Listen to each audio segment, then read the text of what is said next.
Manger vite et pas cher est devenu une priorité pour les travailleurs actuels. Effectivement, hommes et femmes sont soumis à un rythme de travail qui ne laisse pas la place à une alimentation saine et équilibrée. Bienvenue à notre émission 3 minutes pour ma santé.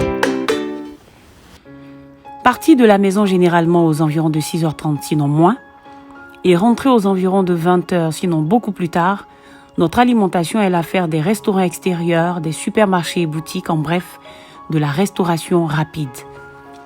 La relation client-restaurateur doit être une relation de confiance absolue et totale, vu le côté sensible qui est géré par le restaurateur, c'est-à-dire l'alimentation. Ceci serait évident dans le meilleur des mondes. Cependant, pour une raison d'appât rapide et facile du gain, certains restaurateurs se transforment en agents de propagation de maladies pour leurs clients. En effet, on a l'habitude de croiser dans la restauration et sur les marchés des professionnels qui ne connaissent pas vraiment les produits qu'ils vendent. La tâche revient à nous, consommateurs, de nous renseigner sur la nature et la qualité des aliments que nous consommons, mais surtout la technique de préparation et de conservation.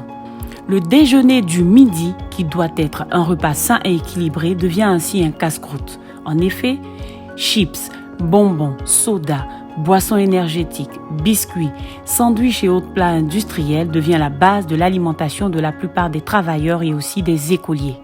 Certains réussissent à avoir des restaurants avec une cuisine plus traditionnelle qui proposent des plats, des repas frais du jour ou pas. Cependant, l'assaisonnement chimique avec les cubes et autres sauces rend ces repas dangereux sur le long terme pour la santé.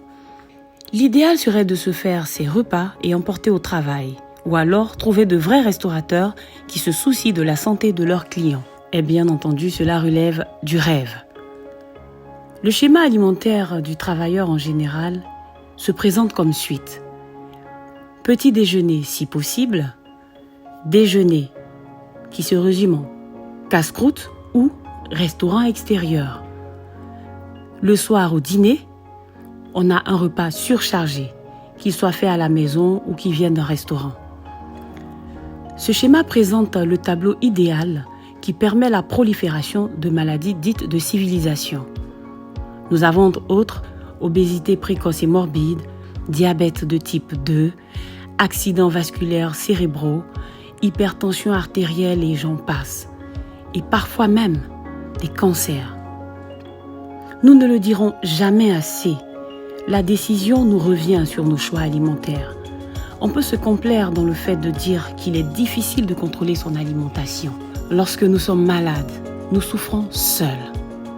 Si encore nous avons les ressources financières nécessaires pour accéder à un traitement, l'on dirait « hurrah ».